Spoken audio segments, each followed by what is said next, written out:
Estamos acá en Argentina con el tema de la vacuna obligatoria del COVID. Hay mucha gente que tiene miedo porque no sabe si es experimental, si va a estar obligada a ponérsela por el tema de las leyes que se están votando.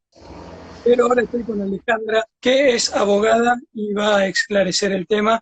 Así que va a explicar el tema de si es inconstitucional, si las leyes nuevas son válidas, si uno tiene algún recurso que lo defienda.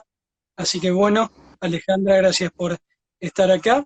¿Cómo Hola, estás? bueno, gracias. Gracias por invitarme a tu vivo. Y bueno, lo que tengo que decir de la vacuna es que ya está aprobada, la vacuna del Ujú. COVID por el Senado, que era la última instancia que faltaba. Obviamente el Poder Ejecutivo seguramente la promulgará sin ninguna duda, donde se votó la confidencialidad y la inmunidad legal para los laboratorios. O sea, no vamos a saber qué tiene la vacuna, esto lo va a saber el ADMAT, que es el encargado de aprobar que la vacuna cumpla con sus procesos correspondientes y la inmunidad legal para los laboratorios, ¿de qué manera? Haciendo la prórroga de jurisdicción. Esto en realidad es una triquiñuela porque no quiere decir que te niegan la posibilidad de reclamo sobre, o sea, para con los laboratorios, sino que se hace la prórroga de jurisdicción. La prórroga de jurisdicción implica que en vez de ser en el lugar del hecho, el problema, que es habitualmente lo que ocurre en el derecho, por defecto siempre es el lugar del hecho, cuando los reclamos judiciales siempre se hacen por defecto en el lugar del hecho. Ajá. Cuando vos haces la prórroga de jurisdicción, quiere decir que todos los reclamos judiciales se hacen en el lugar del hecho. Y por acuerdo de las partes que conforman un contrato, se puede prorrogar la jurisdicción en el tribunal que las partes convengan. En este caso, están conviniendo una prórroga de jurisdicción en el extranjero, donde, por ejemplo, podrían estar radicados los laboratorios. Entonces, ¿qué Entiendo. argentino va a ir una demanda por algún efecto adverso al extranjero, con la ley extranjera, Claro. seguramente, con abogados extranjeros, allá y encima con el precio del dólar y todo lo que ello implica? Nadie. Sí, Es un lo mismo desastre. que no se le pudiera reclamar nada a nadie. Por otro lado, bueno, tenemos que el Estado se estaría haciendo cargo de esa responsabilidad en su totalidad. Yo no sé si sabías que Estados Unidos tiene un fondo de 4 billones de dólares para los damnificados por las vacunas. Se los exime a los laboratorios también de esa responsabilidad. Se hace cargo el Estado. Hasta cierto tope paga por persona, o sea, de esos 4 billones hasta cierto tope paga por reclamo. También es una forma de encubrir los efectos colaterales por efectos adversos, ¿no? Sí, Una sí, sí, barbaridad. allá también hay una Bueno, red grande de gente que también está luchando por el consentimiento informado y programas que se lo censuran, igual que acá. de todas maneras, el tema del consentimiento informado, primero quiero dejar entrar, antes de irme al consentimiento informado, quiero dejar Sí, en claro que una vacuna es un producto. El usuario y o consumidor de una vacuna es justamente un usuario o un consumidor. Son dos partes de un contrato, donde el Estado está reemplazándonos a nosotros por él. Nos cambia a nosotros por su persona, que es el mismo Estado, reemplazando nuestra autonomía de la voluntad, que es sí, el primer requisito fundamental para formar un contrato en derecho. Reemplazando nuestra autonomía de la voluntad, es que hace la prórroga de jurisdicción en forma claro. indebida, porque, a ver, los contratos, la prórroga de jurisdicción siempre las pactan las partes. En este Bien. momento, sin ningún tipo de consulta, viciándonos de esa manera nuestra voluntad, porque esa voluntad obviamente tiene vicios. Bien. Eso está contemplado como derecho. No, eso obviamente no es legal. Nada de lo que está ocurriendo es legal. De hecho, veo que hay mucha gente que se basa hablando mucho del consentimiento informado, la ley del consentimiento informado, pero que era lo que vos estabas diciendo antes, pero la ley del consentimiento informado tiene una excepción en su artículo 9, inciso A y B, que nos habla de este caso, justamente la emergencia sanitaria, el peligro para la salud, Ujú. que ya está decretado. Así que, por más que hablemos del consentimiento informado, esa ley no es la que nos salvaría de la vacuna, Bien. porque podrían aplicar tranquilamente ese artículo y no nos ponen la vacuna obligatoria. Ujú. Eh, También se estaba diciendo que en el proyecto que se votó ya en el Congreso, que no habla de obligatoriedad, lo cual es cierto, hay que Ujú. tener mucho con la dialéctica en derecho, porque si bien no dice nada de la obligatoriedad, nos remite a leyes que sí hablan de la obligatoriedad.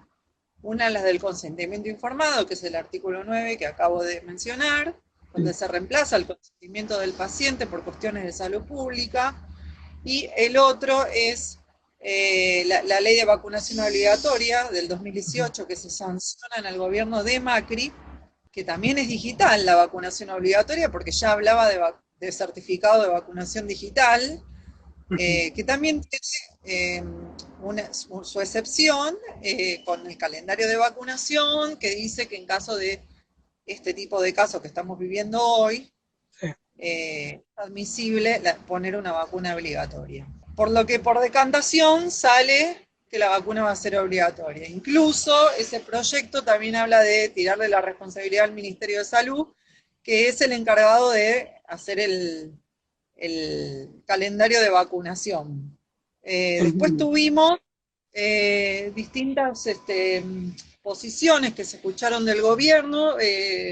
Ginés que decía que no iba a ser obligatoria la vacuna rusa, Carla Bisotti que lo desmintió, después volvió a decir Carla Bisotti que, sí, que no iba a ser obligatoria.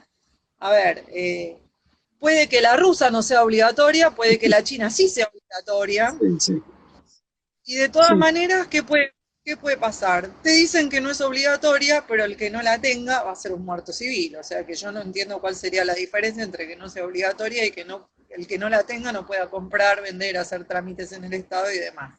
No sé cuál sería la diferencia. totalmente. Entonces, ¿cuáles son mejores las herramientas legales desde el punto de vista más constitucional? Porque como estamos viendo en el ámbito legal, todas estas leyes que se están contradiciendo y que uno va para un lado y para el otro, como que no dan ninguna herramienta a la gente que se quiera resistir eh, para zafar. Entonces, vos me había contado de varias herramientas ya del punto de vista constitucional que están sobre todo esto, que ¿cuáles serían exactamente? Vos recién hablaste de la del el tema de la defensa del consumidor, porque es un producto. ¿Eso está en la Constitución o ya son leyes que vienen después? Y además de esa, ¿cuál otra hay del punto de vista constitucional? A ver, en la Constitución tenemos el artículo 42 que nos habla explícitamente de la relación del consumidor, independientemente de que la ley 24.240 es la ley del consumidor, está contemplado desde la reforma del 94 en el artículo 42 los derechos del consumidor. La vacuna no deja de ser un producto, con lo cual tenemos derecho a la información veraz y pública, ¿no? Yo iría por un recurso de amparo por inconstitucionalidad de las leyes de vacunación obligatoria. No estoy de acuerdo con si bien no me parece mal que la gente se preocupe y arme distintos frentes para intentar todo, yo Ujú. creo que eso de la falta de firmas para derogar la ley de vacunación obligatoria, a mi juicio, opinión personal, y sin desprestigiar a nadie, para mí no va a llegar a ningún lado porque lo que hace es, primero necesitamos juntar el 3% del electorado como mínimo de firmas, se juntan las firmas, tenemos que ir a la mesa de entrada, después tenemos que esperar que nos asignen una fecha de tratamiento de la ley, en el caso de haber llegado a las firmas que nos piden, que si no me equivoco son 400.000 firmas, y de ahí lo que asegura es que se trate el proyecto que nosotros estaríamos presentando, un nuevo proyecto que esté o sea, que va a reemplazar esa ley, entre ellos derogar el artículo de la parte que habla de la obligatoriedad. Eso garantiza el tratamiento, no así la aprobación de esa ley, del proyecto nuevo que presentaríamos. Por lo tanto, yo creo que este país hoy no tiene institucionalidad, perdió todo lo que es la justicia, pero está todo concentrado en el poder ejecutivo. El Poder Judicial se declaró en feria extraordinaria desde el 20 de marzo, denegándonos el artículo 14, que es el acceso a la justicia, la peticionar ante las autoridades. Hoy funciona de forma muy limitada porque algunos abogados hemos hecho un poco de lío, pero el colegio de abogados, como siempre, ausente, ¿no? Si no, hoy se está funcionando de forma limitada, ya estamos viendo cómo se está comportando la Corte Suprema con respecto a la Constitución, sigue adhiriendo al ASPO, sigue adhiriendo al... Bueno, ahora está el DISPO, que va a anunciar el presidente Alberto Fernández, Sí. pero a mi juicio no estaría cumpliendo la Constitución porque no hizo el control de constitucionalidad del decreto de la cuarentena. Ajá. Que hace es legislar en materia penal por DNU, transformando los derechos constitucionales, tanto los que están enunciados en el artículo 14, como los que están enunciados en la Declaración Universal de Derechos Humanos, que tiene jerarquía constitucional según el artículo 75, inciso 22, entre otros tratados, no se estarían aplicando porque están restringidos, derogados los derechos de oficio, y en realidad lo que tendría que haber hecho es declarar de oficio la inconstitucionalidad de este decreto, y no lo hizo. Entonces yo la veo cómplice de todo esto, por eso es que creo que por más que haya herramientas legales de recursos de amparo, que lo correcto sería pedir un recurso de inconstitucionalidad, un amparo por inconstitucionalidad de estas leyes que obligan a la vacunación obligatoria, porque están violando tratados internacionales con carácter constitucional, uno de ellos el Código de Nuremberg, el cual está ratificado por la Argentina, entre varios. Yo creo que si uno en esta situación va y presenta estos recursos, van a ser rechazados de plano. Sí, ya no le están prestando atención a la Constitución. Sí, es como el tema de la cuarentena, que la gente se empezó, había grupos que estaban haciendo demanda al gobierno por la inconstitucionalidad, pero se empezó a aliviar cuando la gente se empezó a cansar y directamente no obedecer, porque la gente se empezó a dar cuenta que en realidad le estaban avasallando derechos, garantías constitucionales. Entonces directamente la gente se empezó a defender por sí misma. Además de, por ejemplo, el artículo 42, creo que vos me dijiste, que es el que habla de la relación entre el consumidor y el producto, ¿cuáles son más precisamente los otros derechos y garantías que a la persona le permite resistir este avasallamiento sobre sus derechos y garantías constitucionales? Bueno, en la realidad los tratados internacionales, más que nada, yo creo que es un olvido importante de lo que se llama jerarquía de las normas, tanto para permitir la cuarentena como para permitir estas leyes inconstitucionales de la vacunación obligatoria. Tenemos la norma fundamental de nuestro país, es la Constitución Nacional, así como ocurre en todo el mundo, las cartas magnas de todos los países son las constituciones supremas sobre cualquier ley o decreto o lo que sea. Estos tratados internacionales que se encuentran en nuestra Constitución, en el artículo 75, inciso 22, tienen rango constitucional, o sea que valen lo mismo que la Constitución. Por lo tanto, cualquier ley va a ser inferior a estos tratados, lo mismo que cualquier decreto, aún siendo de necesidad y urgencia. Sí, vos me habías hecho hincapié en varias veces en la diferencia, el derecho que la gente tiene entre resistencia civil y la diferencia que se estaba hablando con desobediencia civil, porque obviamente mucha gente se está cansando y está empezando a hablar de esos términos, y vos habías explicado bien la diferencia y la validez que tienen para que la gente lo pueda ejercer. Yo creo que está mal hablar de desobediencia civil, no se puede hablar de desobediencia civil, eso es incitar al delito de sedición, que es un delito muy grave, más allá de que el gobierno Hoy por hoy está siendo inconstitucional porque por más que uno llegue democráticamente y constitucionalmente al poder, tiene la obligación de respetar la Constitución durante todo su mandato. Llamar a la desobediencia civil es un delito y es llamar al delito de sedición. Ajá. Entonces yo hago una diferencia entre la resistencia civil y la desobediencia civil, porque justamente el derecho de resistencia está amparado en el artículo 36, párrafo 4 de la Constitución Nacional Argentina, en donde dice que todo acto que atente contra la Constitución o que la interrumpiere, que la Constitución va a conservar su imperio de todas maneras, o que atente contra el orden democrático, le da al ciudadano derecho de resistencia contra esos actos y contra quienes los ejecuten.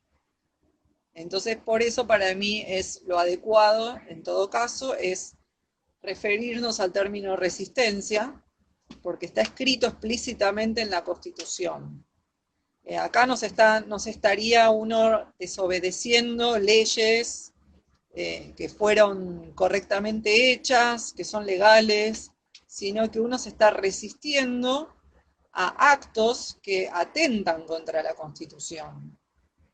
Y esto está contemplado en la misma Constitución. O sea, teniendo en cuenta la Constitución es la ley suprema de toda nación, o sea, no existe figura de pandemia ni de cuarentena en ningún lugar del mundo, y no tiene ninguna excepción salvo la que la misma Constitución prevea.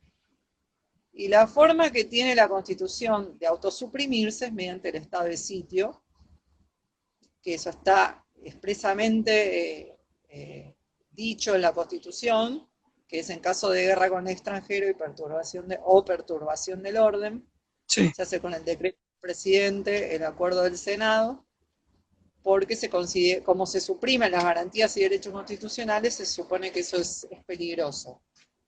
Así que no estarían dadas las condiciones para tampoco declarar el estado de sitio y mucho menos para declarar una cuarentena de la forma en que se hizo.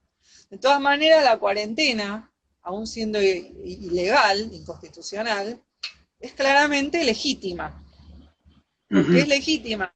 Porque la gente, al desconocer sus derechos y su constitución, incluso las fuerzas de seguridad e incluso la misma justicia, la aceptó. Sí, sí, simplemente la aceptación de que lo que digan los decretos o algunos gobernantes está por encima de todo lo demás, sí, sí, se entiende perfectamente. Claro, el artículo 99, inciso 3 dice clarísimo que el Poder Ejecutivo, y por Poder Ejecutivo entendemos no solo el presidente, sino intendencias, gobernaciones, ministerios, incluso el Banco Central, que aunque sea un ente autárquico, también forma parte de la descentralización del Poder Ejecutivo. No pueden legislar en materia penal, tributaria, ni de régimen de los partidos políticos. O sea, venirme a decir que yo necesito un permiso para circular por adentro de mi país, que no me puedo reunir con mi familia, con mis amigos, que no puedo trabajar, eso es transformar los derechos constitucionales en delitos, clarísimo. Y los únicos delitos de este país están en el Código Penal, explícitamente tipificados y explicados, y todo lo que no esté ahí nunca puede ser un delito por ningún tipo de decreto. Así que, bueno, es muy grave el nivel de institucionalidad perdida que tenemos hoy aquí en Argentina. Sí, se ve como que la solución no es legal porque obviamente los que están en el gobierno no les importa en lo más mínimo toda la legalidad del asunto. Es como que la gente tiene que comprender que se le están pasando garantías y derechos constitucionales que tienen derecho a resistir. Realmente la gente tiene que como que cansarse, como cuando la gente empezó a salir sin mascarilla y a reunirse y se tiene que cansar y tiene que decir, no lo vamos a obedecer porque incluso la Constitución nos da el derecho a resistir, una cosa así. Bueno, el tema de la mascarilla es un tema también porque, a ver, es Sí, claramente insalubre. Esto se aprende hasta en la escuela primaria, que es el dióxido de carbono es nocivo para el cuerpo, por algo el cuerpo inhala oxígeno y lo exhala el dióxido de carbono, y con un barbijo claramente se lo está volviendo a tragar, más todas las bacterias que se pegan en el barbijo, eso nunca podría ser sano. Y la Sí, sí. Constitución nos da derecho a la salud a través de la Declaración Universal de Derechos Humanos, habla justamente de que todos tenemos derecho a la salud. Ujú. Cual le da, o sea, tiene rango constitucional, o sea, sería una contradicción. Es importante aclarar, que ahora me estoy acordando, que es que el tema del trabajador esencial, que eso es claramente discriminación, está en el artículo 16 de la Constitución Nacional, que dice que todos somos iguales ante la ley, todos somos esenciales. No puede salir a decir el presidente que hay trabajadores esenciales y gente que no es esencial. Y menos por decreto, que las leyes que se pudieran hacer nunca pueden alterar los derechos constitucionales, o sea, las leyes que reglamentan el ejercicio de los derechos constitucionales nunca pueden desnaturalizar esos derechos. Bien. También tenemos la presunción de inocencia del artículo 18. Todo el mundo es inocente hasta que se demuestre lo contrario en un juicio. También tenemos todo lo que no está prohibido está permitido.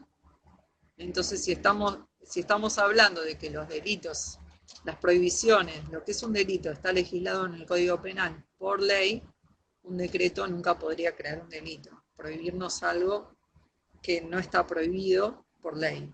También quiero hacer hincapié en el tema del famoso 205, que remite a la ley de emergencia pública. Bueno, en realidad las medidas de seguridad son básicamente presupuestarias, las que habla cuando uno va a leer esa ley. Ujú. Se podrían tomar medidas quizá de seguridad, pero nunca pueden alterar los derechos constitucionales.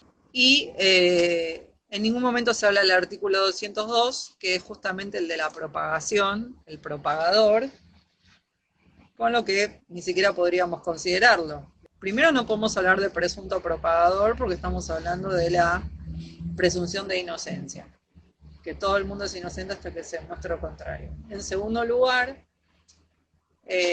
para ser propagador uno tiene que saber que tiene una enfermedad, y para eso tiene que estar debidamente diagnosticado. Ya sabemos los cuestionamientos que hubo con el tema de los tests, y tiene que tener la intención de propagarla, y que la enfermedad sea peligrosa también, además de altamente contagiosa, debe ser peligrosa. Sí, sí. Sabemos, según números oficiales, que el mismo gobierno da, incluso la misma Organización Mundial de la Salud, el nivel de mortalidad es muy bajo, no llega ni al 2%, ni al 1% quizá, por lo cual tampoco podríamos hablar de peligrosidad para la salud pública, de peligro para la salud pública, sino, es más, se hizo hincapié en que tiene una muy baja mortalidad, porque incluso tampoco dan los números para hablar de pandemia. Sí, sí, sí, entiendo. ¿Y cómo es en el decreto, ¿no es cierto?, que hizo todo el tema de la cuarentena, eh, está el argumento de que se basó en el Tratado de Derechos Humanos, que justamente incluso habla sobre la excepción de que se pueden, el tema de la vacunación obligatoria, del consentimiento informado, se puede evitar en caso de pandemia, pero vos hablas de que no hay ninguna figura legal como pandemia. No la hay, y aparte, yo digo, si una persona se vacuna, ¿qué problema tiene que el otro no se vacune? Si la vacuna es segura, no te vas a contagiar de alguien que no está vacunado. Y menos de una enfermedad que ya sabemos que la misma OMS, la que te está diciendo, que la mortalidad es bajísima. Sí, sí, creo que incluso ahora la ONU dijo que, la OMS dijo que no recomienda cuarentenas, así que La es una OMS, la verdad, contradicción completa. porque todo el tiempo se contradijo desde un primer momento hasta Sí, la sí, sí. actualidad. Y aparte ya sabemos que está financiada por las grandes farmacéuticas. Eso es algo público. Así que A mí no me resultaría confiable confiar en ese organismo. Sí, sí, perfectamente. Con todas estas leyes contradictorias, instituciones que hacen cualquier cosa, la principal garantía que tiene la gente es, como vos decís, constitucional, que la misma constitución le da el derecho de resistir. Porque hay mucha gente que tiene Sí, miedo de que se está hablando de que gendarmería puede incluso vacunar a la gente forzosamente y ese tipo de cosas. bueno, mira, yo lo que te digo es que a mí no me va a vacunar nadie así me traigan a la gendarmería.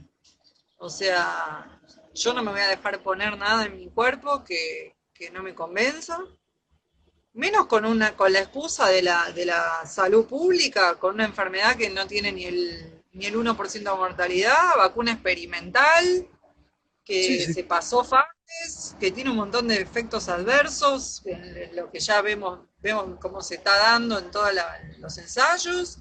Eh, se está saltando todos los protocolos de bioseguridad de una vacuna en tiempo récord, no sé, la vacuna que menos tiempo tardó, si mal no recuerdo, la de la rabia de los perros, y tardó 4 años. claro. Hay que hacer uso del artículo 36 de la Constitución, y si alguien lo quiere, o sea, y resistirse a eso de alguna forma. Ellos no hicieron una ley de obligatoriedad, la ley que ellos sancionaron no dice nada de la obligatoriedad. Mm, Se remite a leyes que hablan de la obligatoriedad bien, y, y va para que se la ponga en el calendario de vacunación. Vamos a depender de lo que decía el Ministerio bien, de Salud, de si va a ser obligatorio o no. Pero esta ley no habla de que en sí va a ser obligatoria esta ley. bien, bien. Hay que remitirse a las leyes a las cuales nos manda. Ujú, En esos casos sería obligatoria. Pero no es que se hizo una ley especial del COVID que dice que sí, va a ser obligatoria. perfecto. Remite a una ley que está. Y otra cosa que también quiero decir, que escuché por ahí, es que que si hay una ley anterior, que no se derogó una ley anterior, entonces como no se derogó, la que está después sigue esa anterior vigente y no la que está ahora. O sea, la verdad es que ley posterior deroga ley anterior. Vos me decís, la nueva ley de vacunación contra el COVID no habla de obligatoriedad, sino que remite a la obligatoriedad de la ley anterior. Bien, y esas leyes que la harían obligatoria, eh, la gente tiene el derecho a resistirlas, como vos dijiste, por los artículos de la Constitución. Bueno, yo que te dije que la Argentina tiene tratados internacionales los cuales Mm, ratificó, entre ellos el Código de Nuremberg, que es de la mm, época nazi, que prohíbe la experimentación genética, que prohíbe la experimentación con los seres humanos. Está la Convención de Helsinki, los de lesa humanidad, ratificados por ley y que entonces corresponde que tengan el rango constitucional. Esto también dicho por el mismo artículo 75, inciso 22, que los tratados internacionales que estén ratificados por ley del Congreso también van a tener carácter constitucional. Bien, Eh, y eso con respecto a la experimentación, pero está el argumento claro, de que las otras vacunas no son experimentos, por ejemplo. bueno, pero a ver, todo medicamento tiene que tener su prospecto Ujú, y en el momento que uno ve los prospectos y ve que tiene metales pesados, aluminio, mercurio, y no podríamos, yo creo, hablar de seguridad en las vacunas o de no experimentación. De hecho, yo no conozco ningún trabajo científico que hable de la efectividad de las vacunas. No soy antivacunas, pero tampoco puedo decir que son 100% seguras. Pero ujú, sí hay trabajos que dicen lo contrario. O sea, de que hay vacunas que evidentemente no son del todo buenas. Entonces, si vamos a hacer una vacuna, tenemos que hacer una vacuna que cumpla todos los protocolos, las reglas que corresponden para que se haga, seguir bien. todos los pasos. Pero estaba con eso, estaba todo perfecto. La verdad que, Listo. bueno, aclaraste un montón de cosas. Bueno, chao. Gracias.